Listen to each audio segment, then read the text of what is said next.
There are a lot of things that happen online that are, a little less than stellar. But at the end of the day, I like to believe that there are still some things that people generally can agree with. Like, most people don't want to be stung by a bee. Most people don't want to get stabbed with a fork. And most people wouldn't like a video of a person who full out admits to having cheated on his girlfriends with minors.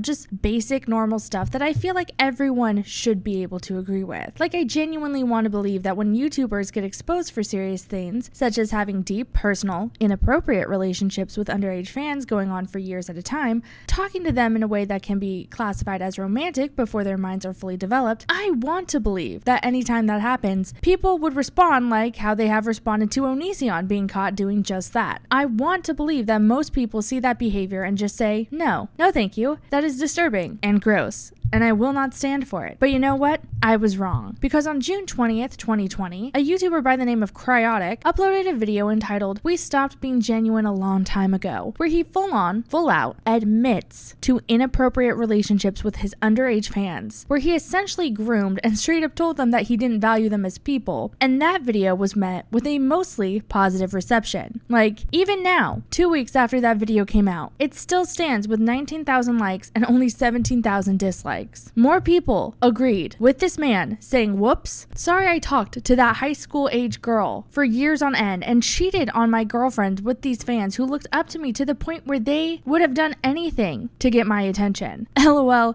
I only did it because I was going through such a hard time, despite this being something I did for years on end, and even something I continued to do after someone reached out to me for closure after the fact." Most people who saw that video were like, sure, that seems acceptable. I think, for me at least, what really sends this home and seals the deal, in a sense, with how terrible the response to the situation has been is this comment. Let me read it to you. "Cry, I know you would not do this out of a disgusting want for something like that. I have been here since around 50K and started with Hunting Ground. I will not believe you did this with foul intentions. If you are sorry, actually, no, I know you are sorry. You can both forgive yourself and be forgiven. We, the true fans, who know you well enough to both believe your apology and know how good you are, will wait for you to be the best you, Cry, and I will be checking in and waiting for the grand day you come back to us for good. Until then, love you, man. You are still my favorite YouTuber and always will be. Hope you get over all this stuff, man. You don't deserve any of this." Now again, that was a response someone literally had typed out, wrote out, agreed with, to a person admitting to, and saying that full out, they abused their platform and cheated on their girlfriends with minors on the internet. Like, he admitted to doing that in the video that this comment was left on. And this guy's really out here accepting apologies on people's behalves. And I just don't know anything anymore. I just don't know. Hey guys, it's Shannon, and today we are very obviously going to be talking about the Cryaotic situation. Cryaotic is a YouTuber who straight out, full on admitted to abusing his YouTube platform for the express purpose of talking to his fans in a less than professional manner. And yes, a good chunk of those fans were underage when he started talking to them and manipulating them, which has a certain word. It's called grooming. It's gross. Not okay. The receipts are out. We know what it is. Now, the first initial tweet that came out that exposed Cryaotic came out weeks ago, and since then I have been asked to make a video about this pretty much every day. However, things kept happening with this story and this situation, and I wanted to make sure I had all my ducks in a row before I commented on it. Like, I was about to make the video and then something more came out, and I just wanted to make sure I covered it. So that is why I'm going to be covering everything that has occurred with this situation right now for you today. For those of you who don't know, this is Cryaotic, a gaming YouTuber who does gaming. Honestly, before this, I had never heard of him, and seeing as he still has 2 million plus subscribers, he obviously has been successful in his career that I know nothing about. What I do know though, based on his comments and the general response, is that his fan base skews exceptionally young, which becomes a huge issue because we are talking about a man who has no problem hopping into the DMs of young girls in high school and telling them that he loves them. That's kind of an issue there. On June 17th, a Twitter user by the name of Beanie came forward with her statement, tweeting this: "This is really hard for me to share. I am not directly tagging them, it's not my style. But I post this knowing a good handful of you will know. I've been afraid of this making it back to them, but I'm choosing not to live with that fear anymore. You have no more power over me anymore." She then went on to post the following messages. 2011. I was 16 when I became a fan. Soon after, a friend. You were 22.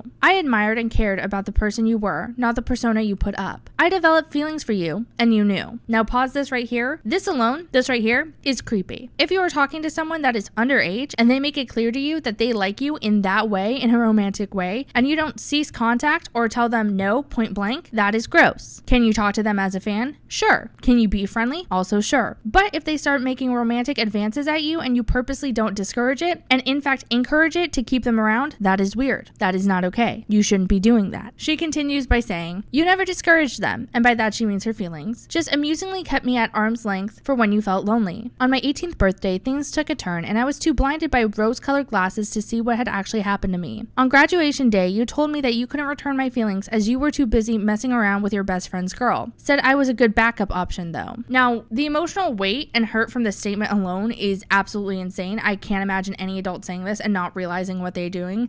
And the fact that Cry literally used his massive platform to do this to a fan, that's disgusting. There's no excuse for that. I don't really care how sad or messed up you are at the time. Telling someone that cares about you that they are a good second choice and treating them like they are disposable, that's gross as hell. You don't do that to a person. That undervalues them and that will stick with them for a very long time. And also to do it to someone who is underage or was underage when you contacted them, you know they're a fan, you've been talking to them for years, to do that to someone who you are telling things like you love them and you cherish them and they could never be your first choice though, that is above and beyond gross. You don't trip and fall and accidentally do that. You don't like whoopsie doodle accidentally emotionally abuse someone that way, which is what he said happened here. Like, just to spoil that for you, he did say it was all an accident and he was just too depressed and his mental health was bad, and whoops, he undervalued a whole person who cared about him. You don't accidentally groom someone and then tell them that their worth is determined by you. That's not an accident. She goes on to say this: you still kept me around for those 2 a.m. calls when you felt like you had no one else.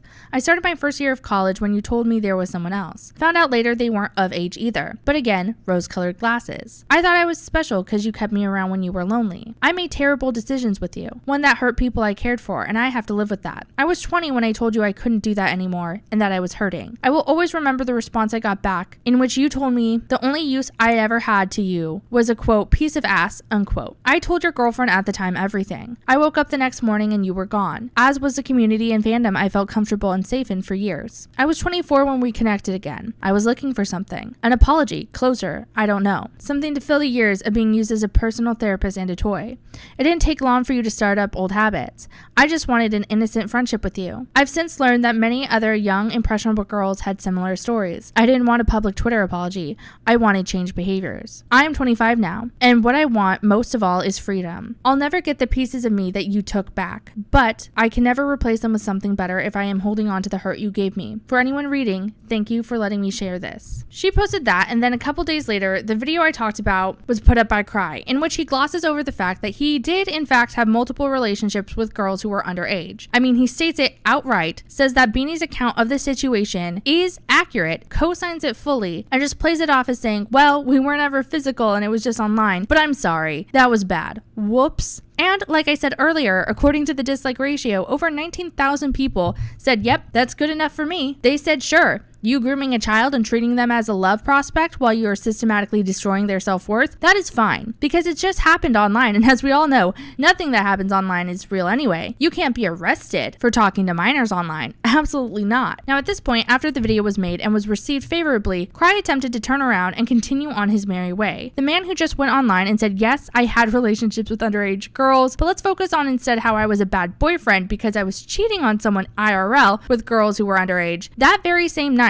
he tweeted out that he was going to be doing a live stream, a literal live stream in which his fans send money to him right after he admitted to doing that. Yeah, that's what his next big move was. He's a galaxy brain, guys. Now, directly after he tweeted that, he was met with people saying, hey, you know what? Maybe you shouldn't do that. Maybe since you just admitted to being, quote, not genuine or enjoying your platform and grooming underage girls and a whole lot more today, maybe going on live stream isn't quite the move, dude. After people responded with that, he decided to cancel the whole stream. And as more criticism of his actions was rightfully leveled at him and he was called out for focusing more on the fact that he was, quote, a bad boyfriend to his ex, and that he's not genuine anymore, rather than the fact that he full on stated, yes, I talked inappropriately with minors, he opted to put out a statement where he once again blamed his mental health. No, I am not kidding. He used that "I was in a dark place before" excuse before as the reason why he had talked to underage fans inappropriately when he was with a girlfriend, and stated that he had taken the time to improve himself and is now all better. But then, the very same day, after being called out for trying to do a live stream,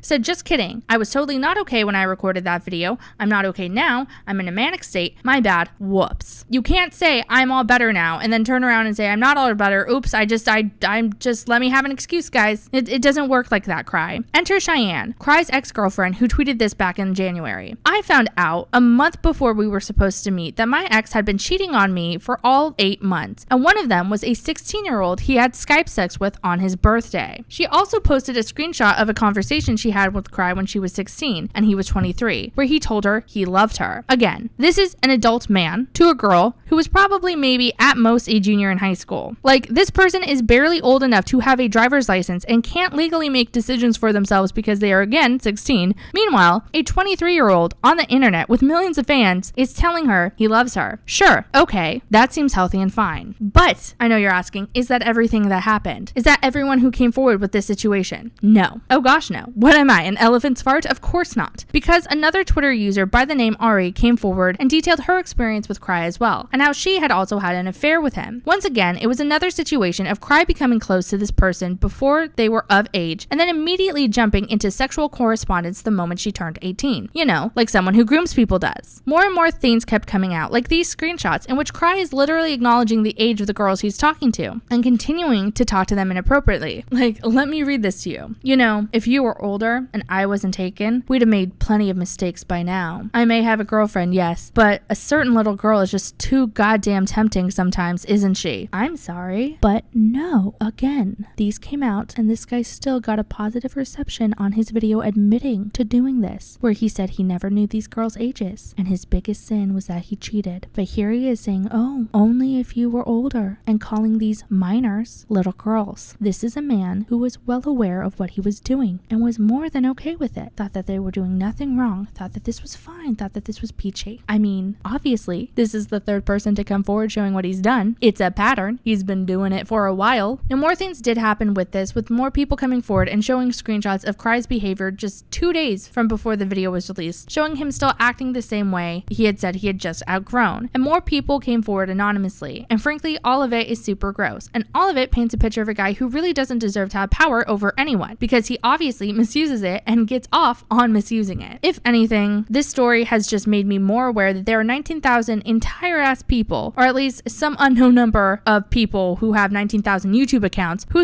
really think that what he did in this situation with minors is okay. And frankly, I can't. I cannot. I think that's gross. I don't want to. The fact that there are 19,000 people who are willing to overlook this bums me out. And I don't know. It just bums me out. I feel like the internet should be able to agree that doing this and saying things like, oh, if only you were older, we'd have made so many mistakes. Like, we can all agree that's bad. Like, don't. And yet we can't. I don't know. Let me know what you guys think about this situation. Let me know how you feel about the entire fallout, if you were a fan before and whether you are after. Again, I didn't know him beforehand, so me saying this isn't really hard. I do understand that some fans are having a hard time, but still, it's just, ugh. Let me know what you think. And with that being said, I hope you guys have an amazing day, and I will see you in my next video. Later.